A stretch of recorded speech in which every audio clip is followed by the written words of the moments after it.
All right, we good. All right, y'all. So, long story short, we got a whole bunch of shit to talk about. All right, the live got the reset, but it's freaking staticky and shit. I can't do that. We gotta be loud and clear.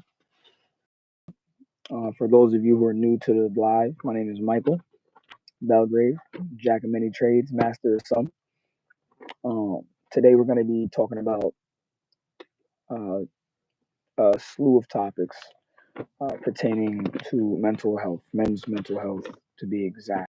Although women's mental health is important too, and it's important to keep a balance. Today, we're going to focus on men's mental health because I got some things that I want to get off of my chest actually.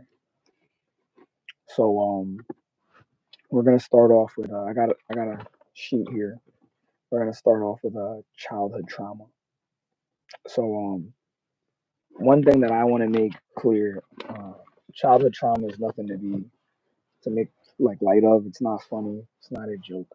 Okay, people go through serious things when they're younger, and it affects them when they're older. And you should never really make fun of anybody or make lighthearted jokes pertaining to those. And if I've ever actually even done that in the past, I'm sorry and I apologize because I didn't know that that I was coming from an ignorant place. If I have, not saying that I did, just crossing my T's and dotting my.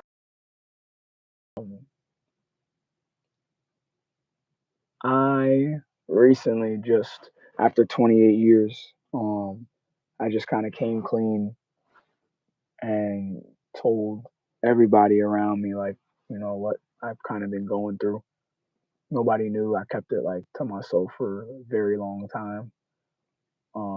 There's been a lot of stuff that's happened to me with my mother, other people, church figures, and things of that nature. I know, I know what y'all thinking, and yeah, man, it's a little bit similar, but I'll get into how it happened a little bit later.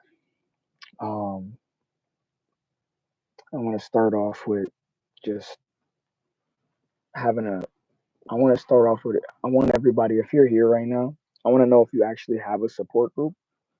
Because one thing that's really important in coming clean and going through this spiritual awakening journey and having the courage to actually speak on these type of things. One thing that you need to have in place before you do this is a support system. So I didn't have a support system for the longest time, and that's why like I never really talked about this kind of stuff like ever. I always made funny jokes and things like that on social media. I used to just joke about everything. Just life was just a one big joke to me. Recently, I've got a really good support system. My girlfriend, Aditra, I love you. She's given me the courage to come clean and speak to you guys about all this stuff. I'm glad that you got one. I want to just stop and say thank you guys for tuning in. We got 15 viewers already.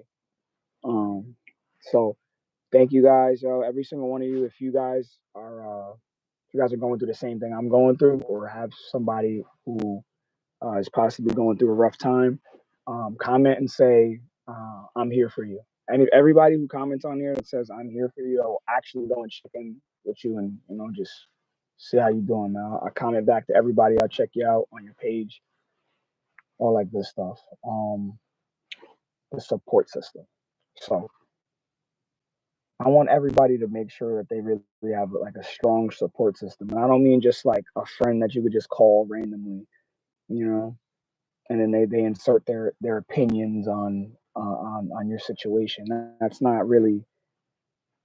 Thank you, Isaiah. Appreciate you, man. I'm here for you too, Isaiah. For real, man. That's what that's what this is all about. Being here for each other, you know. That's what this YouTube community is. That's one of the reasons why I got on here myself, actually. It was not just to, I don't want to just become famous as big YouTuber. That's not really what I'm here to do. I'm here to show you guys that there's more to this social media side of things than just pranks and buying fly expensive shit and riding in Rolls Royces and going in fly cribs and shit like that. It's way deeper than that. Thank you, Isaiah. I appreciate you, man. Thank you for the sub, man. I'm gonna sub back too after the video. You already know, man. Love, appreciate you. So, um, I really want to show people that it's not just comedy that I'm doing. I talk about like a whole bunch of deep stuff. So, yeah, this is one of them, mental health. So I was actually like abused when I was younger, physically and verbally abused from ever since I was born, pretty much till up until I, decided to, fight back. Uh, I was gonna wait till we got a little more views, but I might as well just, I might as well just go into it. Um, there's a lot going on. Hopefully, you guys that are here with me right now, you guys hear this and you still stay with me. If not, fuck yeah, you know what I mean? But yeah, man. So it all started when I was real young. I was living in the city. That's where I'm from. I'm from Harlem originally. And I was real young, and I'm not the only kid. I have a brother and a sister. They don't talk to me at all. So now I get why they call them half sisters and shit like that, because like they talk to you half the time, but whatever. So basically, I was living in the city, and I was like a knucklehead a little bit. My mom was working all the time. She really didn't have a lot of time to be with me or anything like that. So my sister took care of me. My brother wasn't in the picture; he's a little older.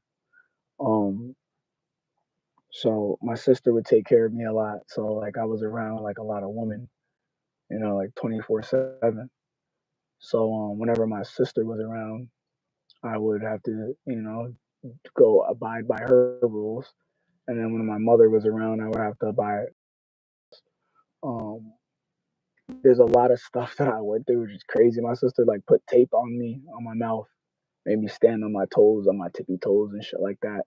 Weird stuff, weird little punishments that I remember. Wrapping extension cords around my hands and stuff like that. So that type of stuff went on when I was younger, and I'm assuming it was because my mother actually forced my sister to babysit me when she shouldn't have to do that. She's 16, trying to work. I assume she probably had to take off work a couple times just to babysit me when my mom was making enough money to have a babysitter for real. But my mom was being selfish and didn't do that. So there was some times where I had to be alone. And when kids are left alone and don't have a support system and anybody watching them, um, it's not a very good recipe for success. So what happened was, I think I was so angry that so alone. My mom was not around, and I was so angry. I didn't like it. At the same time, my mom was trying to show me love. She wasn't getting the love that she needed to get from my father. My father was apparently a drunk and an abuser. So what I'm thinking is, when my mom didn't get the love from my father, she then in return tried to get the love from me. I remember, multiple occasions being, 6, even 7, all the way up to 8 years old, and sucking on my mother's breast, with no milk coming out of it, which that's not right. I knew it wasn't right. I didn't like it either. And because I didn't see my mom like at all as a young kid, I think I let it go on for longer, uh, to 8 years old, because I missed her. And then at the same time, that made me so angry because I realized, like, hey, you're my mom. You shouldn't be letting, you know what I mean? This shouldn't be going on. This is weird. So, time goes on, and actually, like, I just had a shift my thinking. So now I went from, damn, I love my mom, I miss my mom, I miss my mom, I can never see my mom, to, okay, now I'm seeing my mom, but now I'm realizing like she's doing weird shit to me. My mom and dad are arguing, and then I go in the room, see what my mom's doing. I'm jumping on the bed. She's like walking around the bed. She just with her titties out, and then comes to me and hugs me. And as a kid, you don't know right from wrong. You don't know what to do. So yeah, I like put my mom's breast in my mouth, and there was no milk coming out of it. And that went on for a little bit, from like I remember from like 6 to 8, maybe 9. But that shit really affected me. I don't like that at all. That's like disgusting to me. And my mom came from Jamaica, from a foreign country, to come over here to the U.S. to start a new life for herself. So, you know, um, even though I was only 8 years old, I was a very advanced eight year old. Like I knew what was going on. I knew that, to me at 8, I felt like, yo, my mom was like just disgusting for that. Like, yo, you came over to the US, you had kids to rape them and molest them. Like, that's disgusting. You're fucking sick. So I developed a hatred for her when I was young. And it wasn't good. I lashed out in school. I lashed out at home. I wasn't eating right. I was just going through a whole lot. Nobody knew because I didn't really tell anybody about what was going on because I was embarrassed, because like, I'm supposed to be a young man growing into, or a young boy growing into a young man, and here I am. I got this memory sucking on my mom's titty with no milk coming out, and I'm the one who had to say something about it. She should have, like, so there's a whole bunch of different factors. It's like, damn, I feel like I'm a little soft because why was I doing that? Then I'm feeling like, wait, my mom is fucked up because why you ain't stop it? Then I'm like, wait, hold up, but I'm the kid and I'm the one who ended up stopping it. So you can see how like, that dynamic could, fuck up a kid's head. Um so then my whole that went on for a little bit. I Like I said, I lashed out in school, and I got kicked out of a lot of different schools and shit. I went from school to school. Um I actually went to a foster home for a little bit as well too, because in the midst of getting older, I hit around like age 12 to 13 is when my mother would say it was the worst, because then at that point now I'm starting to indulge in smoking weed, right? So now I'm starting to hang out with people who are older than me. They have more access to vehicles and other things like that, and I'm starting to, see other people's mentalities, personalities, and how they act if people do them wrong. So we end up moving to where I'm at now, and I start hanging out with, you could say it was the wrong crowd. Introduced me to weed, liquor, all that. Um, it was good and bad though, because like if I ain't meet some of the people that I met, shout out my boy D. I don't know if I really, might be the same person today, but whatever. So I get older. I'm like around 12 years old, and my mom obviously not abusing me sexually anymore with the breast milk, but now she starts trying to be my mother and my father because my father's not in the picture, right? So whenever I would lash out at school, I would come home and my mom would try and hit me, you know, actually hit me, like beat me. So what my ass, like, um, now I was lashing out in school because my mom was never home, and she was also beating me whenever I got in trouble at school. So it was like, a double whammy. I would like hide underneath the bed and stuff because I knew her knees weren't good, so she couldn't hit me and stuff. And then, like, I remember verbal. That's when the verbal alerted, because now I found a way to avoid her physically abusing me. So then now she starts verbally abusing me. You ain't no big man in here. You's a little girl. You ain't my house. And watch when you come out. Watch. Watch. You gonna get it. You gonna get it. It's gonna be me and you, stuff like that. Just intimidation tactics. I came to a point where I'm like around 14 now, And I'm still doing this. And then I think it was one time I just snapped and I was just like, yo, I'm not hiding under the bed no more. If this woman tries to hit me, like, I'm gonna go off. You know what I mean? I'm gonna go off. So the last time oh, I didn't even tell you guys about the dresser. Yeah, I'm over here skipping parts. So I'm hiding under the bed, and then I stopped doing that. And then I think that it was the last time she hit me. She I did something wrong. I know, obviously she was never like that type of parent that would just come in and start whooping my ass for nothing.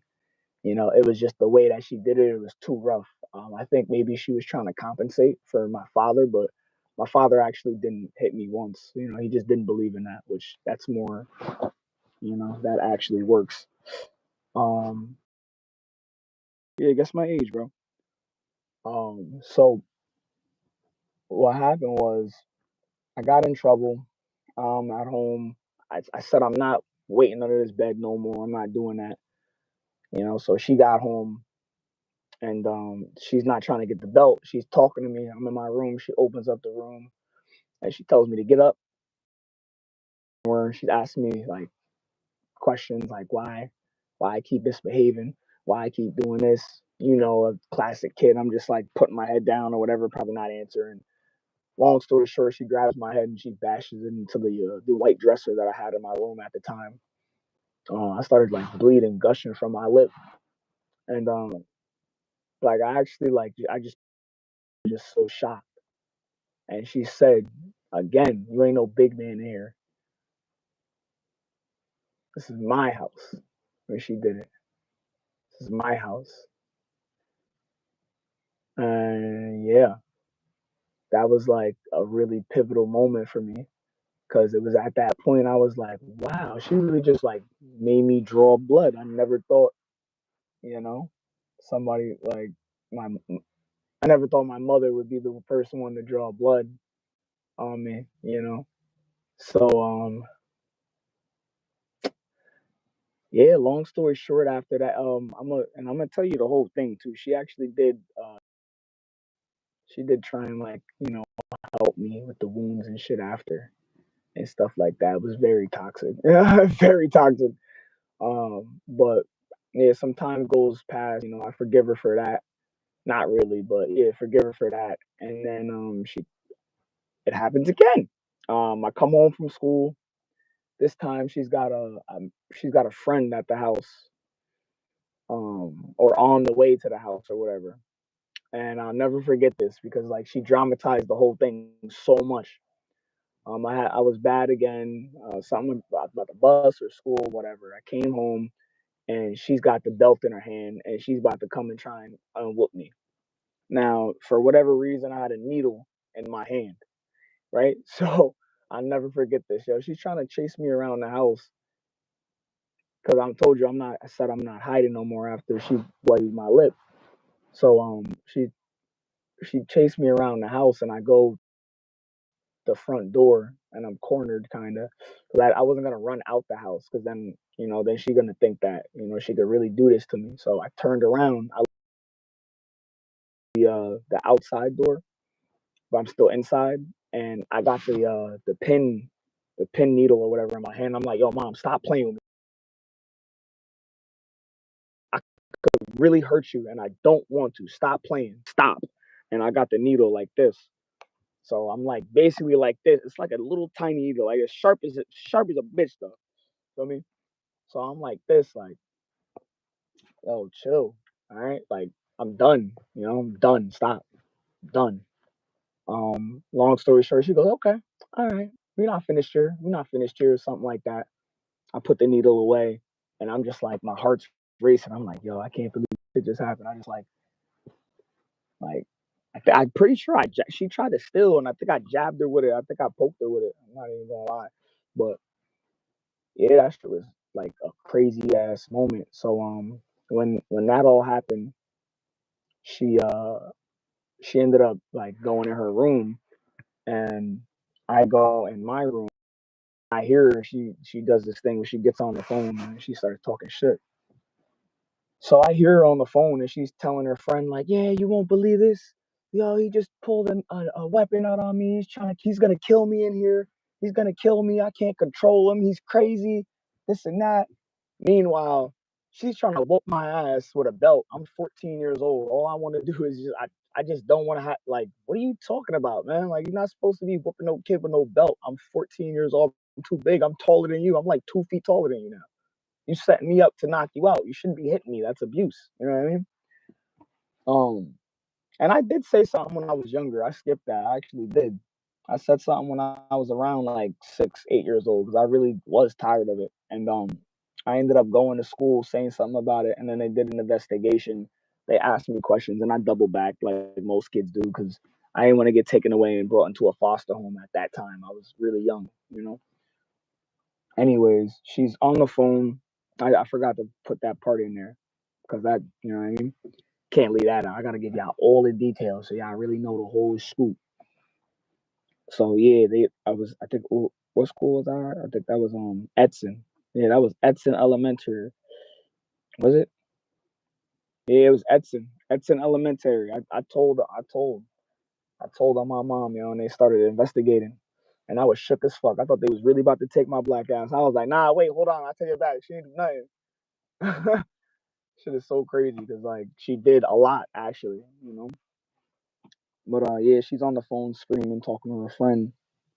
And long story short, I'm just like listening to everything. The walls are so thin, so I'm hearing everything.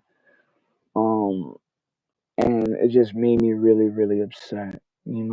So upset because all I'm really trying to do is not get hit. That's it. That's all. Just not get hit. I'm not trying to, be a menace. I'm not trying to, kill no. Not be physically and sexually and verbally abused. That's all. Like, nothing too crazy. But yeah. So from that day, actually, she put me into a foster home.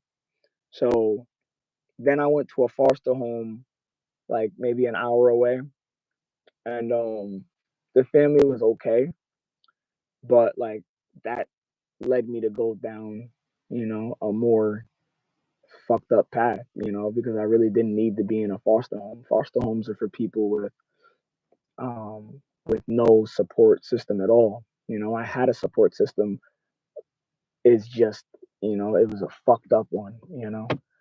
Um, so I go to this foster home, and everything's cool at first. It's a nice area. The family's got money. They're respectful and everything like that. Um, I remember, so because I was at the foster home, that was the first time I actually experienced like real deal racism. Like I actually got chased by a KKK member. I'm pretty sure. That was pretty wild. So I went through that because of being in a foster home, and I didn't need to be in a foster home. You know what I mean? I was acting out in school because my mother was beating me verbally and physically and sexually abusing me from when I was a kid, and I was still mad. She just had stopped when I was 13. I got put in a foster home around 14. So yeah, I'm going to school at the foster home, and I gotta walk back from home. And I'm walking back from home one day, and some guy almost hits me in a car, and it was a silver car. I'll never forget it, or not a silver, like a tannish, like silver car. I mean, and the guy like drives past really close, almost hits me, keeps on going, and I'm like, what the fuck? I put up my hand. What the fuck was that? Then somebody else drive past. I don't know what car it is. Almost hit me again, and another one almost hit me again. So then I go on my little handy dandy phone, and I'm like, and I Google the area that I'm at. I'm like, yo, is it like they're racist over here or something? Like, what's going on, man? So it is, and one of the cars that the tan one that first came that almost hit me, he spins back again. I noticed that the car spins back again and almost hits me, so I flip it off. You know, big fuck you, big middle finger. Brakes so fucking fast when I tell you, my heart sank to my butthole. I thought I was about to shit my whole entire kidney, stomach, and heart out. I seen this guy get out the car, and he's walking towards the trunk, and he goes, "Yeah, you wanna fuck with me? You wanna fuck with me? I'll fucking hang you, nigga." I couldn't believe my fucking ears, man. I fucking bolted into the woods. Bolted. I ran like 5 minutes and then found like a little shaded and like real tall grass area. And this was off a main road too, so I was just lucky that there was woods there. It was off a main road, but like in a neighborhood, like in cut type of thing. So I timed how long I was there. You know, I had to wait like a whole like 45 minutes before I moved. The car drove back when I was in the spot hiding in the grass. They drove back like literally fucking a lot. Like I don't know how many times, but it was a lot.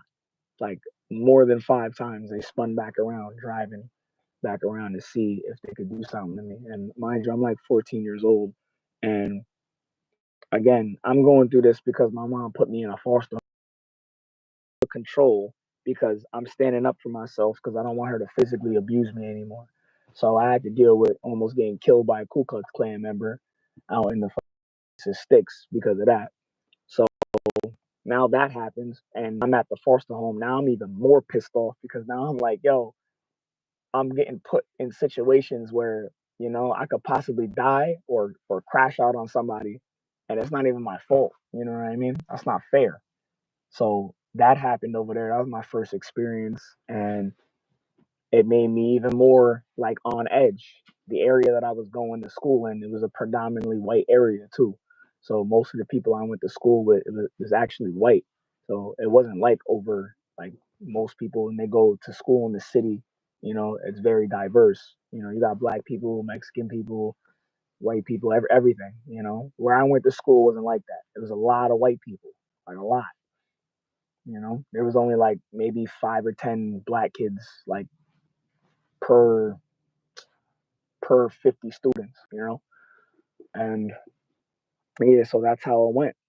Um, I went to school now, mad at the world even more because now I'm in this area for no reason with these racist people, racist kids. I don't like nobody now. So now I developed this chip on my shoulder. Now I'm like, okay, I'm running from my mom. I'm running from strangers.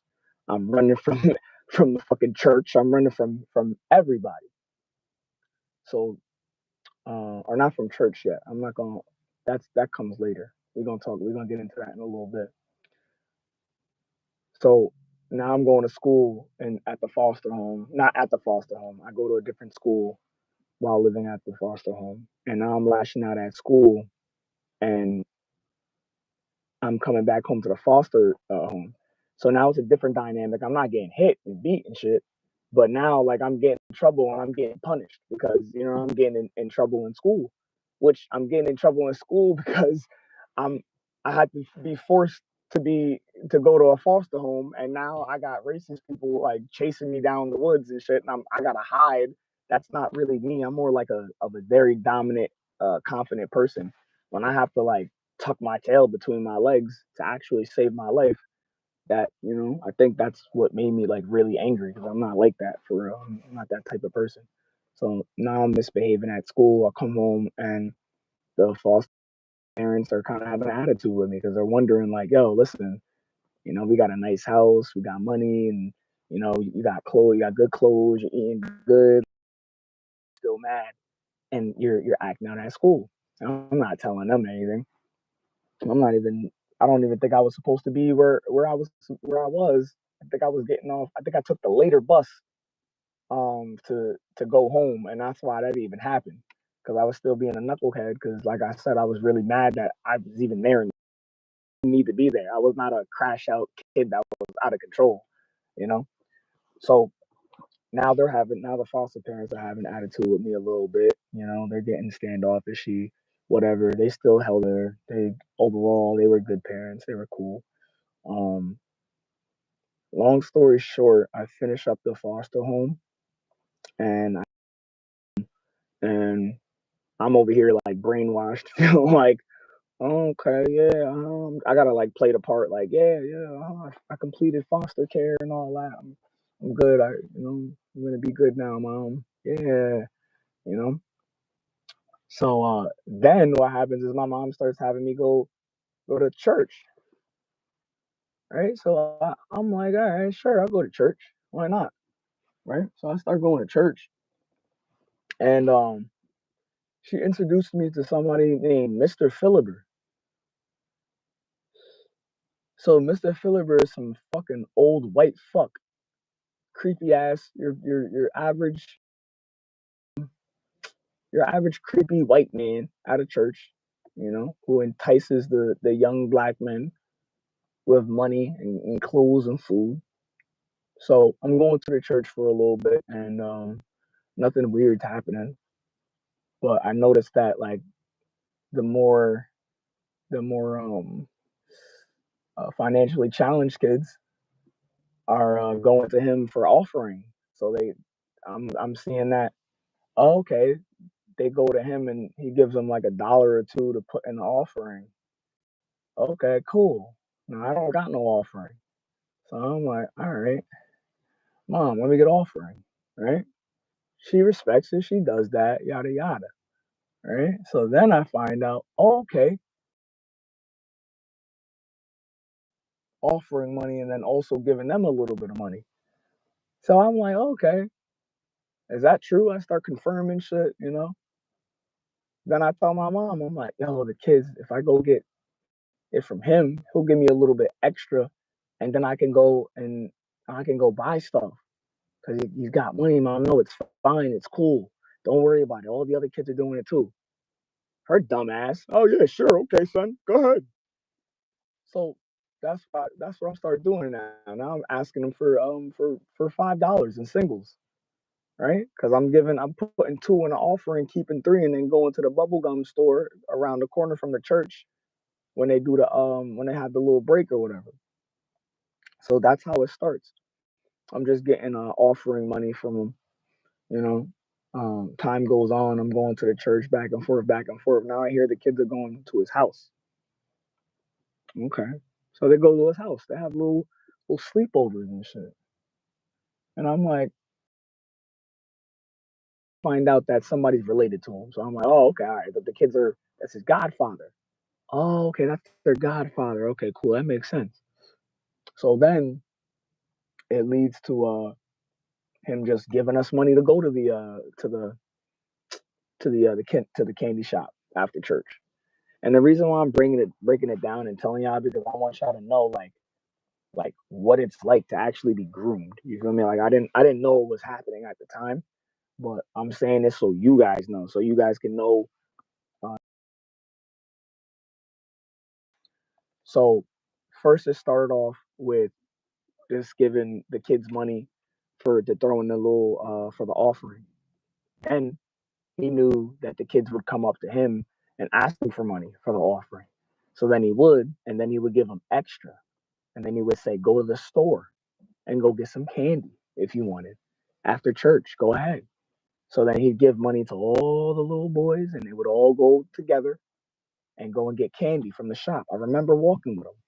Right, it was me and all the guys. We would all, and there was nothing weird yet because he's just giving us money to go spend at the little candy shop. So we're not thinking anything of it. Right? Overs and stuff, but I ain't hear nothing weird yet. So um, months go by, yada yada. I don't go over to his house yet, but the guys are going to his house after church. So I'm like, okay, mom, can I go right away? She's like, yeah, sure. I don't see why not. Stayed at the foster home, right? So boom. So I'm going over there to his house. And he got a big ass house. It's like really nice. He's got amenities and shit.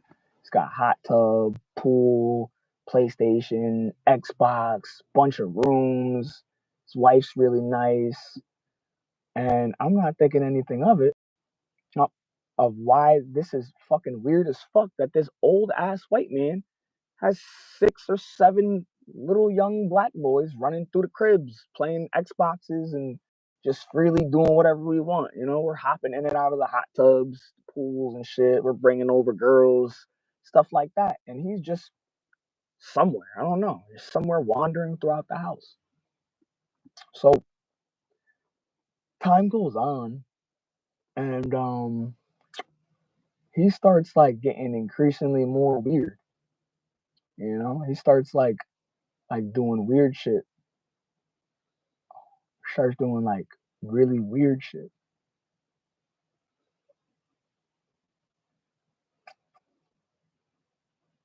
Like really, really weird shit, man. Not okay.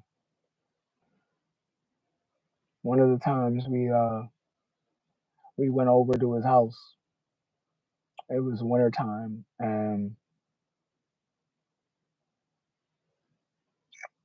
it's winter time, and it was me and four other guys, and we were in the house, and Mr. Phillips says to us, whoever can run to the pool and back to the house, butt naked, in the snow, will give us some money. So right away, red flags raised in my head, and I'm like, huh, that sounds weird as fuck. Mad weird. I don't remember if I don't remember doing it, but that could also be me like trying to delete the memory out of my head. I really don't remember doing it though, but I do remember people doing it. I'm trying to. I think I did do it. Did I? I remember who did it. I remember who definitely did it for a fact. And listen, if you're listening to this, my guy, you're not a weirdo, bro. Like that nigga did some fucking weird shit, and that's not your fault, bro. Like for real. And he took advantage of us, bro. We were all like, you know, like financially, um, financially like struggling kids from families that didn't have a lot of money. So when you say something like that to, like basically adolescent, not even teenagers yet, we're like 13, 14 years old, barely just teenagers, hey, you're not touching us, fuck it, just get the money, right? So he does it. One of the guys does it. The money. And after that night, man, all hell broke loose, yo. People were talking about it because it was weird as fuck. Nobody could have like kept that to themselves, yo. We definitely told people, yo. Ever since that happened, I think son like stopped going to the church, you know. So then uh various ones of us like still kept in contact with him. Actually, no, I didn't do it because yeah, he would have not. I don't know. I don't remember. I really it's hard to remember. It's fuzzy. It's really really fuzzy. I'll remember though. Um, wow, I can't believe I just fucking. Mm. There's more to this. He's a fucking weirdo, yo. One of the times, he had brought me into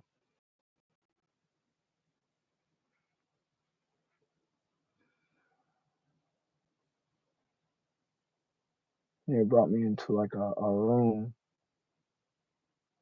away from everybody. It was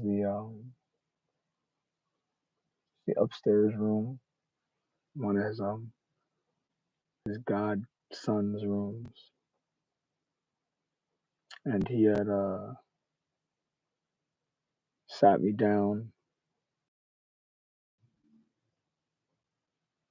and he told me to lay down and he said he would give me a massage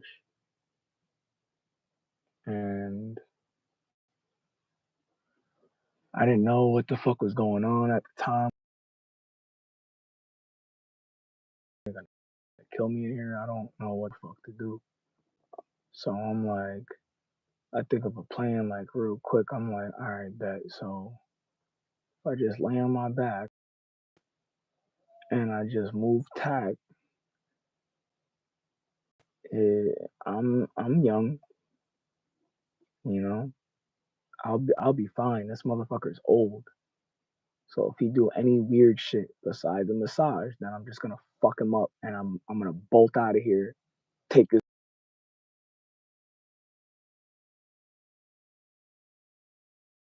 I'm on my back and he starts like massaging my back with his fucking weird ass fucking hands and I'm uncomfortable, fucking weird, feeling fucking weird as fuck.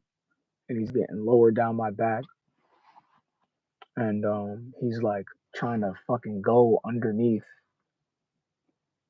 like to feel underneath where my pelvis is. So he's going low and he does it like on my back first. So like he kind of like digs in my pants just a little bit just to get like the first like this much of the fingers kind of in and he's massaging right there like that. And in my head I'm like, yo, son, if this motherfucker, yo, I'm gonna kill him, yo, I'm gonna kill him, yo. Like tensing and moving his hands and shit. So he got the point and he didn't fucking take it any further than that. And I was, oh, what the fuck? I sat in the room for like an hour. I think I like just laid there, just laying there, cause like this shit is weird as fuck. What just happened, you know?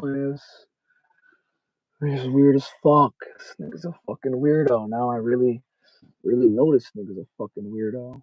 But I'm like, at the same time, I'm like, wait, hold on, like he's helping me. Maybe he just likes to give fucking people massages though, because like, what if like people actually do that for a living? You know, I'm young. I got mad shit going in my head. I'm like, why would somebody that's giving me money, you know, and they're fucking a church member too? Why would that person do anything to hurt me? Plus, if they was gonna do anything to hurt me, he would have did something to hurt me that night, right? Because I ain't even like try and flinch on him or nothing. And I would assume if he was gonna do something to me, if I tried to flinch at him, then he probably would have did something that night. So I let that get into my head, and I said, you know what? This guy's not that bad. I'm fine as long as I don't let him get too far. I'm fine. And then I start thinking, wait, hold on, wait. Like I don't know what to do because I'm like, yo, wait, this guy has a lot of money, and I'm scared. You know, I don't want nothing to happen to me. You know, I just I didn't know what the fuck to do. So long story short, it goes on for a very long time with us like all going back to his house. There's a bunch of sketchy ass weird fucking shit that happens. He busts out handcuffs periodically, and puts the fucking handcuffs on us and then locks them like just weird shit, yo. Weird fucking shit, man. Um Long story short, I get fed up and I stop going to the fucking guy's house because I'm like, yeah, this nigga's a fucking weirdo for sure. I stopped going to church too, and yeah, I start smoking more. Obviously now I start smoking more, heavier, and shit like that. So now I'm not going over to the dude's house no more because I'm like, nah, this nigga's weird. So then I'm like, all right, now I know that this nigga's weird though. Like, is he weird though? I'm like, let me see if he's weird. Like, yo, I need help. Like, yo, could I borrow $20? And he fucking does it. No problem. He even says he's coming into town and all. I say he's coming to town to give it to me. I'm like, wait, what? He's like, yeah, yeah, where are you?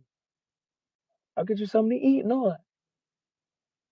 So I'm like, oh shit, all right, he's about to fucking come pick me up, give me something to eat, and give me some money to fucking dip off. He's gonna drop me off wherever I need. Completely forgot about all the weird shit. Completely forgot about all that shit. So then now that goes on. Now he's just picking us up, getting us, bringing us to get something to eat. Usually we would go say to pick up the other friend. We all knew each other, and then we would get dropped off at like the YMCA or something, and he'd give us all money. You know, I didn't know it was basically hush hush money. But if you're watching this now, man, fuck your hush hush money. I don't need it. You could eat a fucking dick, and I hate you.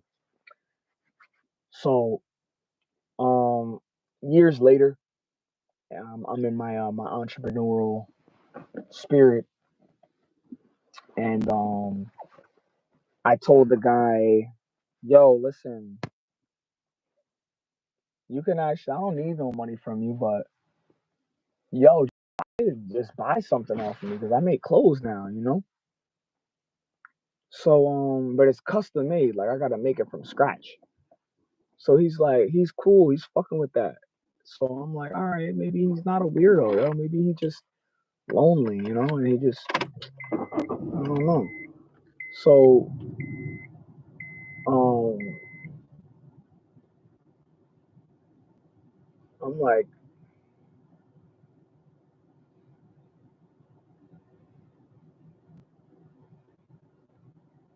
so I'm like,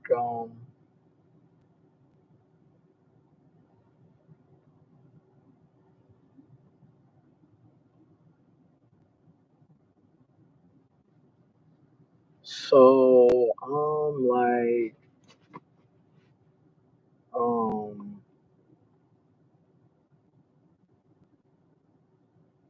sorry guys. I got fucking. Whenever I hear a fucking noise, I get sidetracked. Yeah. What was I talking about? I know that, but like, what part? All right. So I'm like, yo, I want you to buy something off of me, but yo, like I make shit now. This ain't no handout shit no more. You feel me? Like you could just buy something off of me, but my shit ain't cheap though, and you gotta wait for it. But it's gonna be the best fucking product you had in your life. So he's like, cool, bet. Sends the money, goes on my website, purchases my product, my clothes. So now I make them for him. I make him the clothes and I send it to him, and he loves it. And he says they're great, cool. I hit him up again like a month later, try and do it again. And I'm like, okay, let's like do this some more, yo. Maybe I could really like, get a bag off of this.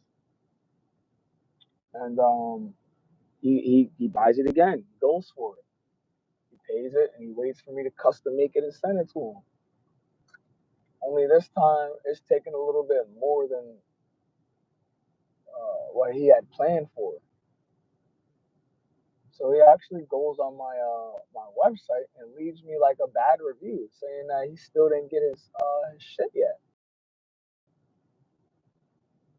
So at that point, I'm like, oh, okay. So now you're really moving like a manipulative old dirty fucking bastard.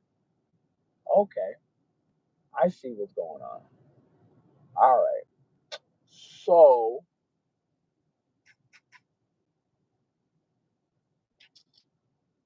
at that point, now I'm like, okay, fuck this old weirdo.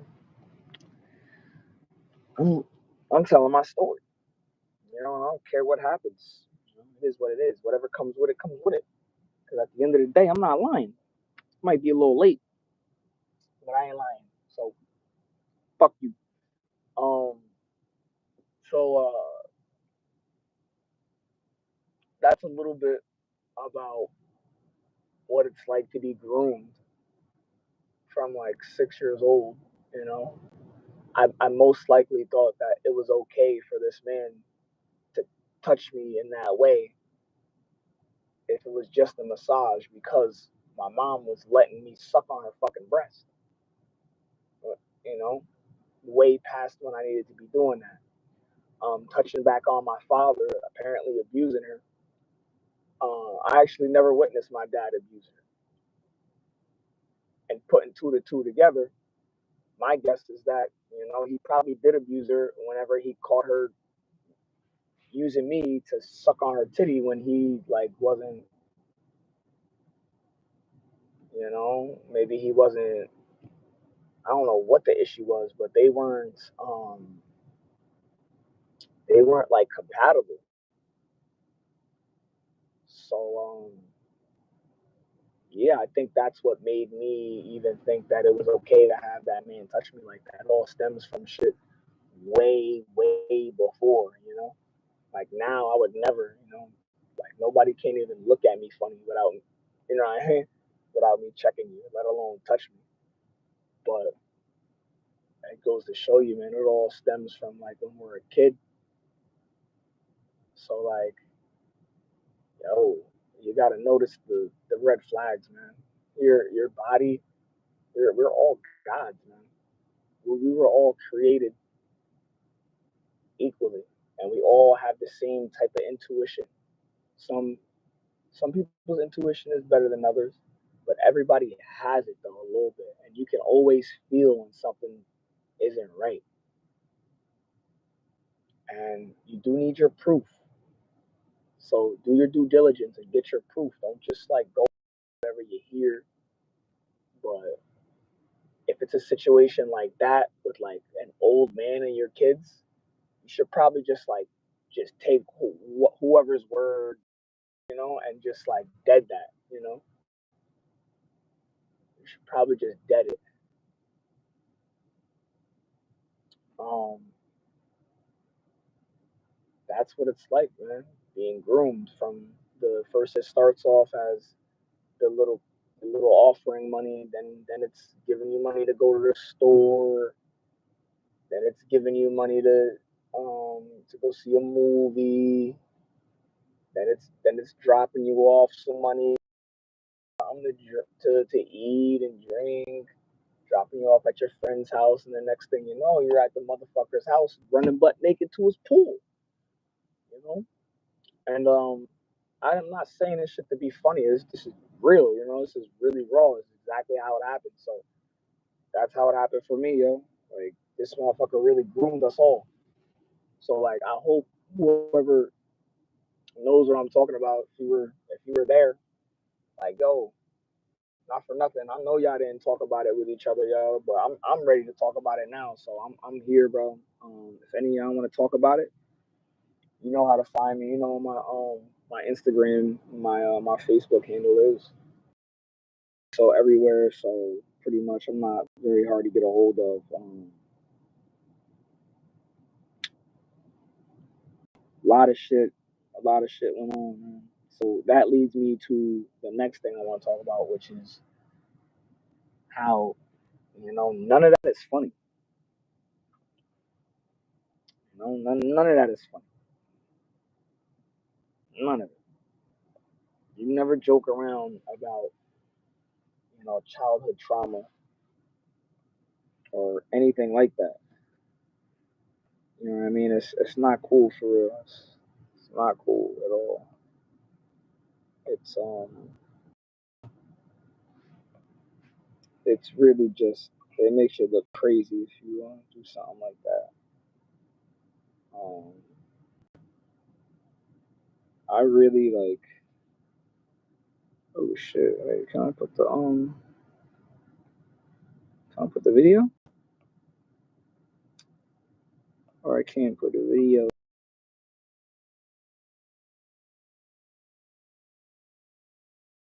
So that leads me to the part that y'all all been waiting for, right? Y'all been waiting for this bullshit, yo. So like, yo, listen, this lady right here, you see this fucking lady right here? Yo, listen, this lady like calls me and my girl up to try and give us like advice. This has to do with this. I promise you, it's gonna lead back to it. Um, as you can see, this lady has like 4 charges like recently. I guess she went out. She was drunk driving and just went out and killed somebody.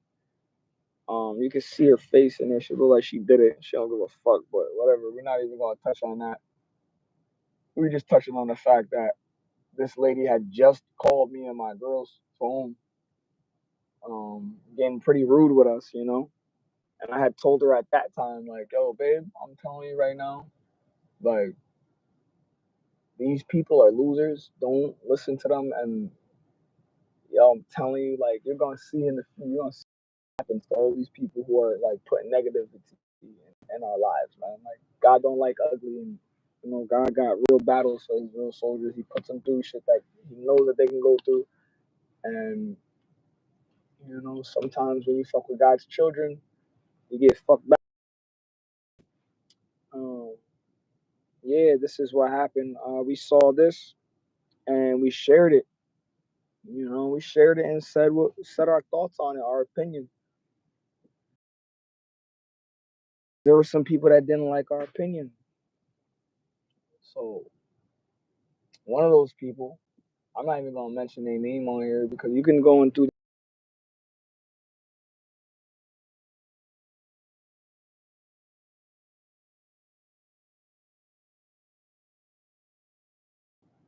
But oh,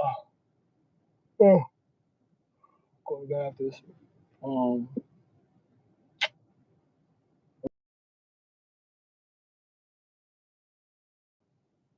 that that they know or something like that. So long story short, somebody that this person um comments and tries to like sun us, basically saying like, yo, yada yada yada, blah blah blah. She was just trying to help you. And my response was, what the fuck can you help me when you got a felony? Felonies, assault in the first degree, and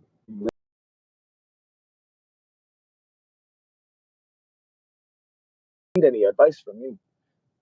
Um, and that's just being real, you know. That's just being real as it gets. They're friends with these people, or their parents are friends with these people, whatever. So they said something, and I said something back, and then somebody else got involved.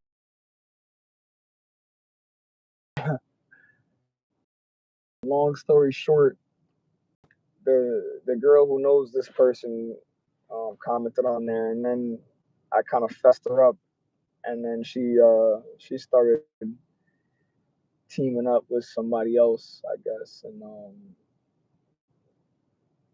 the um the girl actually went to my page and she saw my last post, which my last post was basically just finally coming clean about being physically, sexually, and verbally abused when I was younger, and she actually used that against me. She used it against me. So I'm gonna give you some context about this girl too, but I'm gonna tell you what she did first. So I just told you everything I told y'all. Basically, what she says was, um, she said that she needs to call my mother because I need to relax and go suck on her titty again or something like that. Basically, something along those lines, something disgusting along those lines. Um, I wish I could see it, but just gonna have to check the community posts or on my Instagram. Jiggy say so.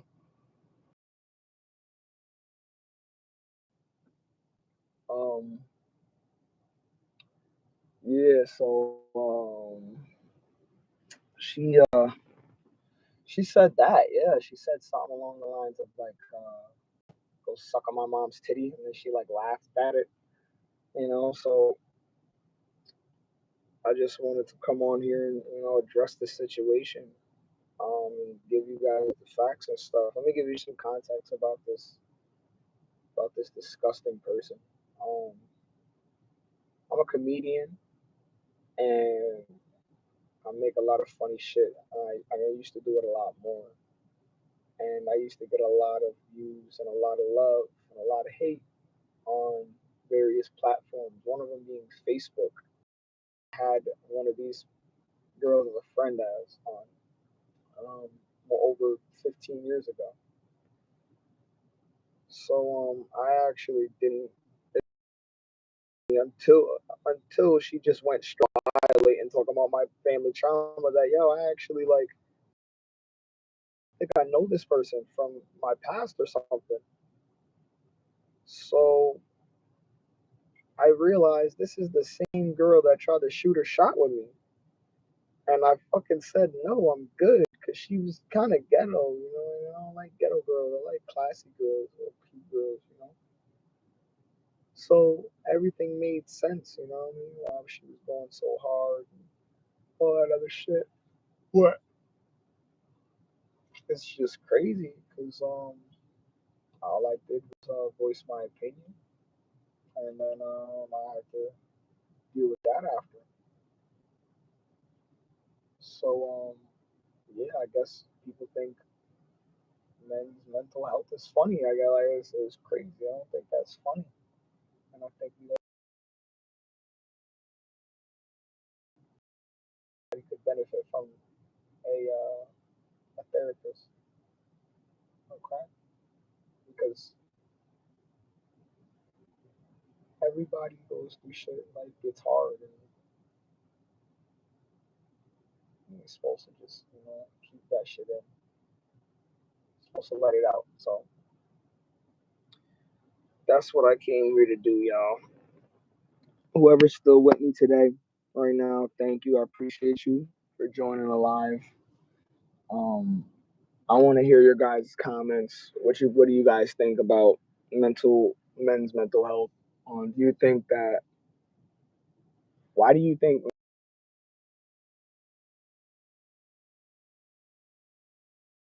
So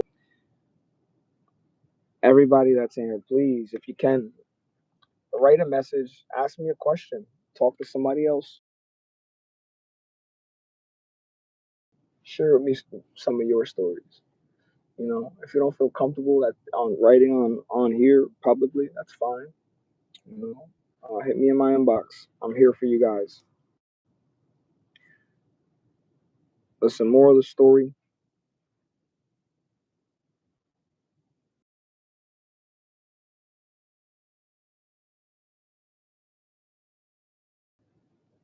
always remember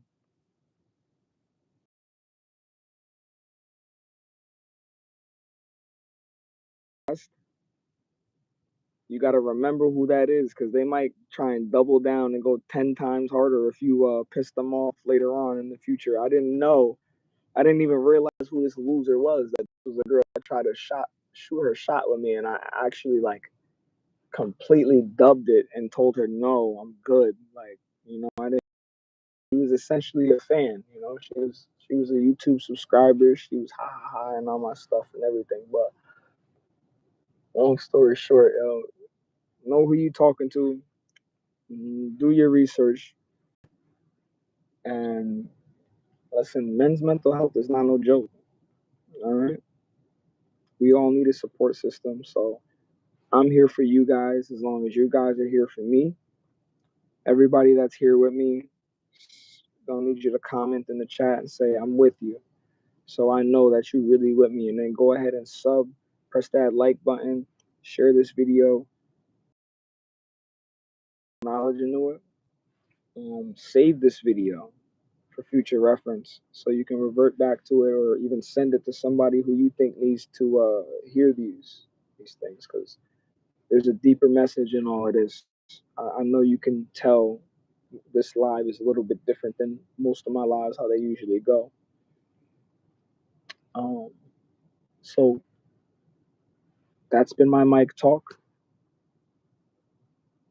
I love you guys. There's plenty more stuff that we could talk about, but we're gonna save that for another day. Thank you for coming. Thank you for watching. I appreciate y'all for staying tuned. Whoever's still with me, thank you. Whoever's not, fuck you. Nah, I'm playing. Um, I appreciate y'all for real so much, and just just just keep doing what y'all doing, man. Um, if it's positive, okay. I just went through a whole new awakening. I don't even smoke or drink no more. I don't vape or nothing. Um, that's the next thing we're gonna talk about. We're gonna start talking about eating and being more healthy, because mental health and being healthy in and what you're ingesting and indulging in goes hand in hand, right? Right. So thank you guys again for watching. Thank you for whoever's still here. Um, if you're not still here, again, fuck you and your mother. No, just no, but seriously, yo, thank you guys. I've been talking for so long. I feel like I need two things of chapstick, so I'm gonna give my lips a rest for the night. And I love you guys. Take care. I'm off of this, and I'll see you guys next time. Make sure you like, comment, and subscribe. Jiggy Say So on all platforms. We got the shoes out. We got the alphas. They're Italian, custom made to order. 100% eco-friendly vegan leather shoes that I custom made that are available for purchase on the Ornati Couture Instagram page. The Instagram is Ornati Couture _. Also, check out the links on my YouTube. I got a lot of cool stuff on there. As you guys know, I'm involved in affiliate marketing, so I'm pretty much in that game of sales to the day I die. So I'm involved in some pretty cool stuff. Also, if you guys want to shop this hat, you guys can pick up one too at stickystore.com. That link is in the description of my bio. Thank you guys for almost a quarter million views. We're at 400 subscribers now and counting. Big 500 in the next month or two, hoping. And let's see if we can get to 1,000 subs before the end of the year. That would be great. That would really, really make my day, my whole year. All right. So, though, that's what I got to say, y'all. Thank you, man. That eyes, y'all. This is really hard for me to even talk about. So, appreciate y'all for even not like being too funny and saying no fuck shit, not like that. But I know it's gonna come. It's just on delay right now. It's gonna come tomorrow, but I'm prepared. Thank you guys again. Oh my god. I'm gonna see you next time after I clean these fucking fingernails, and then boom, I'm out. I love y'all, man.